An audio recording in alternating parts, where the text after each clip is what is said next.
Hi, this is Tim Alexander, Earl of Stirling, reporting on the end game of the Greek drama that we've all been listening to for months now.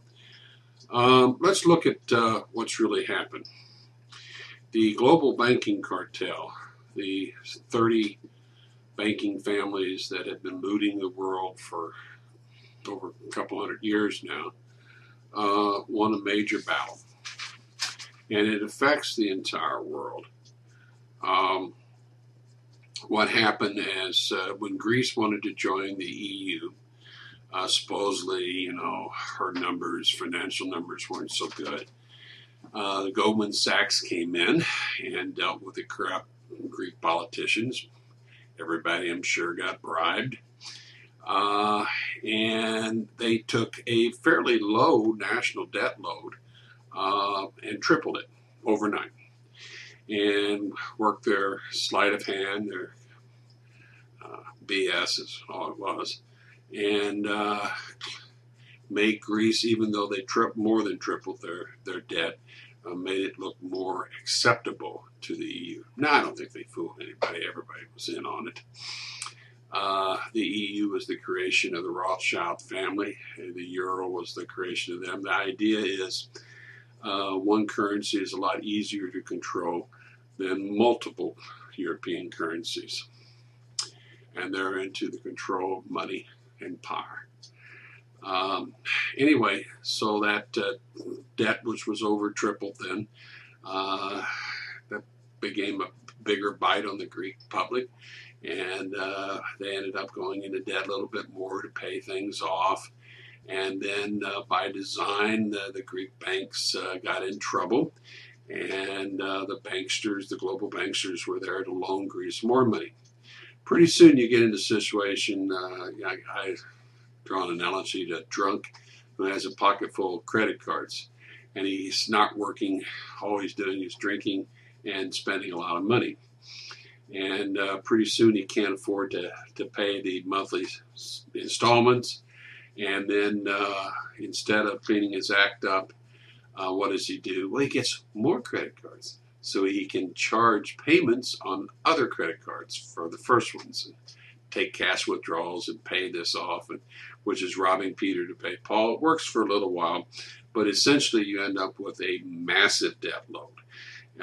And in Greece's case, by design, it was an intolerable debt load. Now this, and oh, by the way, the banksters have all kind of tricks.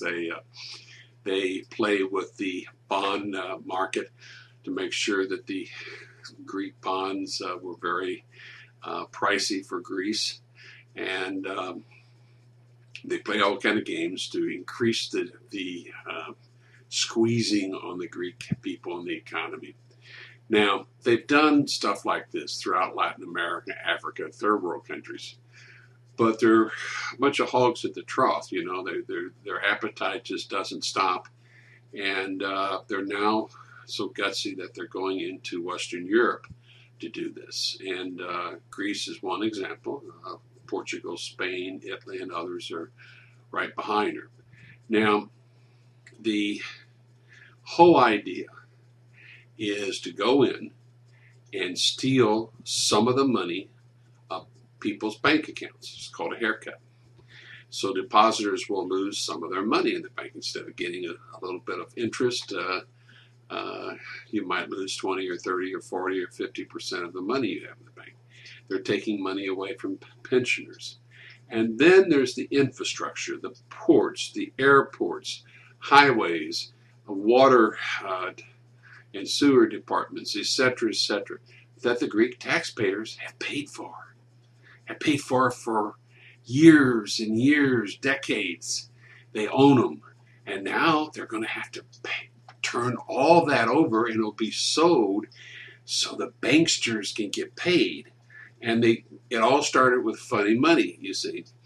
In the United States, the Federal Reserve, for instance, is neither federal nor is it a reserve. It's mainly European banks, plus a few other players like the Rockefellers and so forth.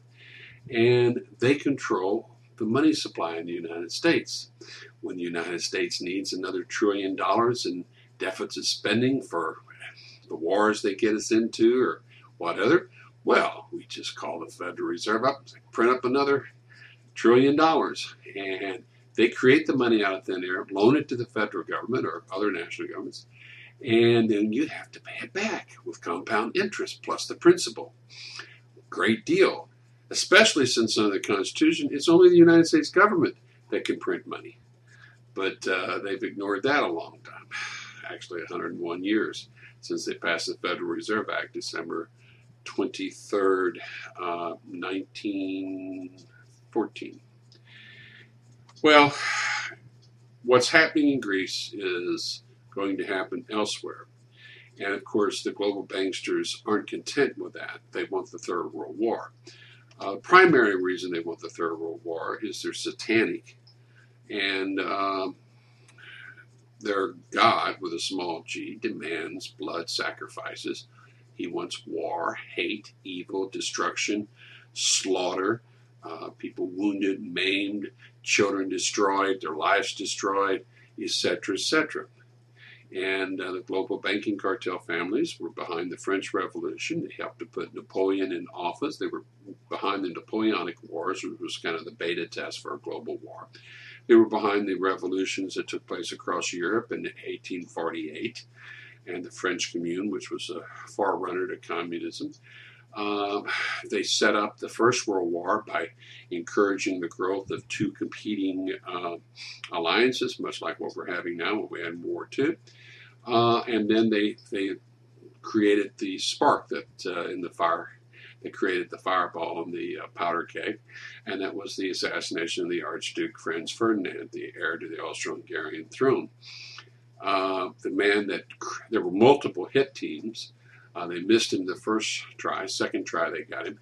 The man that was coordinating it, Brunstein, was known to history as Trotsky. And he ran the Red Terror and the Red Army of the French Revolution, which was one of the outcomes of the First World War. Enormous numbers of people were slaughtered in that war. Of course, the treaty after ending the war set us up for the Second World War, and one thing leads to another. We in America now have, well, there's 93 million people not being counted as unemployed who are unemployed. They lie to us. They say, oh, we only have 5.6% unemployment. Yeah, right. Reality is there's well over 100 million adult Americans without a job. We're not a recession. We're in a depression. And the only way to get out of it is for the banksters to take a haircut. In fact, the banksters need to be thrown in prison. And they're puppets. By the way, and I'm referring to political puppets, Iceland had a little problem a few years back. They arrested the politicians that were involved. They arrested the bankers that were involved. They repudiated the illegal debt that was involved. And now Iceland is the most economically sound country in the European Union. That is a script that should have been followed, but the Prime Minister of Greece, less than a week after the Greek people voted overwhelmingly against austerity fascism, betrayed them and betrayed everything he told them while he was running. His party was running for office in the last recent election. He either was scared, intimidated by them, was told that he would be assassinated and or there'd be a military coup, and or he was bribed by a great deal of money. That or he was in on it from word one, and it was always a scam. In any case, a lot of people are waking up to what is really going on in the world and following the money, going back to the global banking cartel families. The problem is it's a race against time. Will we be able to stop them, or will we be led into the Third World War? They want about 700 million people left on this planet. That's killing off about 6.6 million, maybe 6.66 million, so you get 3 sixes in a row there. We know that if we do get into the Third World War, we're looking at Armageddon, the end time, in the last book of the Christian Bible. We know from that that it will not be a total life extinction on this planet, although without the return of Christ it would be. We know that 2/3 of the population will die in that war, a third through plague, which pretty easy to figure out. That means advanced bio war. The second third, Chernobyl, which the English translation is wormwood. The waters will be made bitter. And that will come two ways: the use of thermonuclear weapons in World War III, as well as the collapse of the infrastructure that maintains the nuclear power plants around the world. That's what happened in Chernobyl. You had a meltdown of 3 reactor cores because they couldn't keep them cooled. And remember, every nuclear reactor is also a nuclear waste storage site because they don't know what the hell to do with the used fuel rods. They're too dangerous to transport and store, so they store them on site. They also have to be cooled. If they're not cooled for long, then you begin to go into a meltdown situation and radiation spreads.